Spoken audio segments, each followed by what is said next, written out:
తమిళనాడులో మళ్లీ భారీ వర్షాలు ముంచెత్తుతున్నాయి. ఏకధాటిగా కురుస్తున్న భారీ వర్షాలతో తమిళనాడు దక్షిణాది జిల్లాల్లో మళ్లీ వరదలు మొదలయ్యాయి. మొన్నటి వరకు మిచాంగ్ తుఫాన్ బారిన పడ్డ తమిళనాడు ఇప్పుడు మరోసారి అల్పపీడన ప్రభావాన్ని ఎదుర్కొంటోంది. బంగాళాఖాతంలో ఏర్పడిన అల్పపీడనం ప్రభావంతో తమిళనాడు దక్షిణ ప్రాంతంలోని అనేక జిల్లాల్లో అతి భారీ వర్షాలు కురుస్తున్నాయి. ఇక వీధులన్నీ జలమయమయ్యాయి.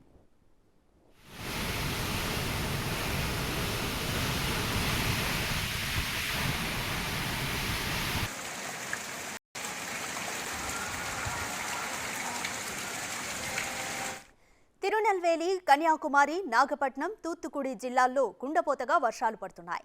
ప్రత్యేకించి తిరునెల్వేలిపై వర్షం ప్రభావం తీవ్రంగా ఉంది. ప్రస్తుతం ఈ జిల్లాలోని రిజర్వాయర్లన్నీ వరద నీటితో పోటెత్తుతున్నాయి.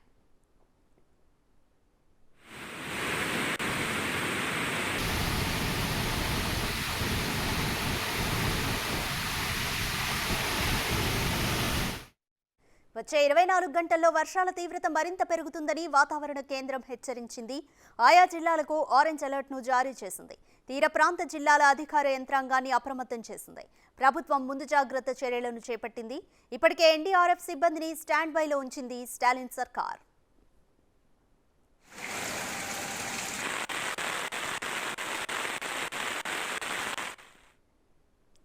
అల్పపీడన ప్రభావం కేరళలోని పలు ప్రాంతాలపై కూడా ఉంటుందని తెలిపింది. తమిళనాడుతో సరిహద్దులను భారీ వర్షాలు కురుస్తున్నాయి. 5 జిల్లాల్లో వచ్చే 48 గంటల పాటు ఓ మోస్తరు నుంచి భారీ వర్షాలు కురుస్తాయని వాతావరణ కేంద్రం తెలిపింది.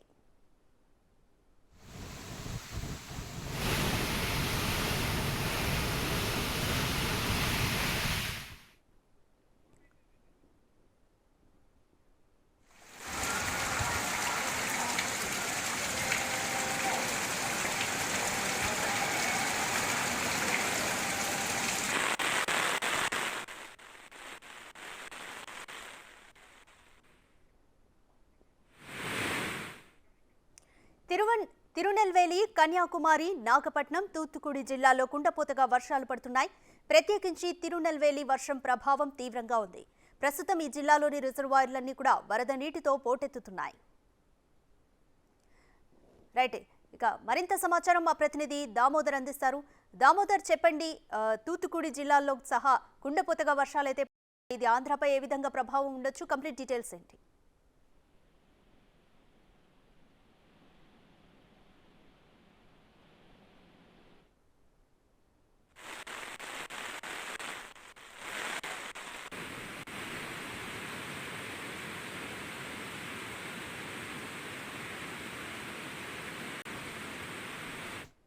రైట్, కంప్లీట్ డీటెయిల్స్ మా ప్రతినిధి దామోదర్ అందిస్తారు. దామోదర్, చెప్పండి, వచ్చే 24 గంటల్లో వర్షాల తీవ్రత మరింత పెరుగుతుందని కూడా వాతావరణ కేంద్రం హెచ్చరించింది. కంప్లీట్ డీటెయిల్స్ ఏంటి? ప్రస్తుతం రిజర్వాయర్ల స్థితి ఏ విధంగా ఉంది? రాధిక, తమిళనాడు ఏదైతే కేరళ సరిహద్దు ప్రాంతాల్లోని ఉన్న తమిళనాడు లోని 5 జిల్లాల్లో భారీ ఎత్తున వర్షాలు కురుస్తున్న నేపథ్యంతో అది ఆంధ్రప్రదేశ్ లోని మరో 5 జిల్లాలు ఏదైతే దక్షిణ కోస్తా ప్రాంతానికి సంబంధించిన జిల్లాల్లో వర్షాలు పడే అవకాశం ఉందని చెప్తున్నారు. దీంతో పాటు రాయలసీమలోని 2-3 జిల్లాల్లో చెదురుమదురుగా భారీ వర్షాలు కూడా నమోదయ్యే అవకాశం ఉందని తెలుస్తుంది. ముఖ్యంగా వల్ల చెన్నైతో పాటు తిరుపతి జిల్లా తీవ్రంగా నష్టపోయిన పరిస్థితి. అయితే ఈసారి ఏదైతే కేరళ సమీపంలో ఉన్న తమిళనాడుకు చెందిన కన్యాకుమారి, తిరునెల్వేలి, తెన్కాసి, తొట్టంకూడి డిస్ట్రిక్ట్స్ లో ఇప్పటికే భారీ వర్షాలు మొదలైనాయి. అదేవిధంగా పుత్కోట, రామంతపురం తో పాటు విరుధానగర్ జిల్లాల్లో కూడా శివమొగ్గ ఈ ప్రాంతాల్లో భారీ ఎత్తున వర్షాలు కురుస్తున్న పరిస్థితి.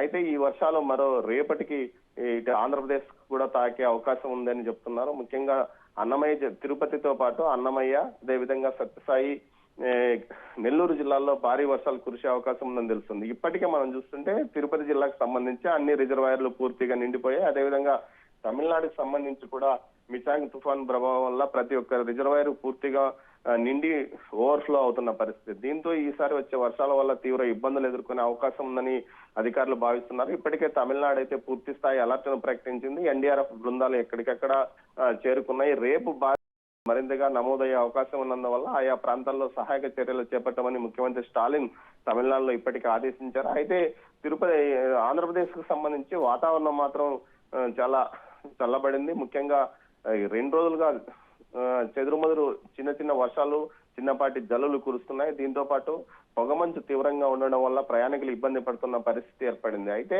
వర్షాలు 2-3 రోజుల్లో కురిసే అవకాశం ఉంది. అయితే ఇవి భారీ స్థాయిలో ఉండకపోవచ్చునని అంటున్నారు. అయినప్పటికీ అధికారులు మాత్రం తీవ్ర స్థాయిలో అందరినీ అలర్ట్ చేస్తున్నారు. గత తుఫాను లో జరిగిన నష్టాన్ని మరోసారి పునరావృతం కాకుండా చర్యలు తీసుకోవాలని కోరుతున్నారు. దీంతో పాటు తిరుపతి జిల్లాకు సంబంధించి ఏదైతే సత్యవేడు, సుళ్లూరుపేట, గూడూరు, వెంకటగిరి నియోజకవర్గాలు, అదేవిధంగా నెల్లూరు జిల్లాలో కూడా పంటలు విస్తృతంగా మునిగిపోయాయి. ముఖ్యంగా కొన్ని ప్రాంతాల్లో ఇప్పటికే గ్రామాల్లో నీరు ఉన్న పరిస్థితి. ఇంకా సహాయ కార్యక్రమాలు పూర్తిగా పునరుద్ధరణ కార్యక్రమాలు జరగలేదు.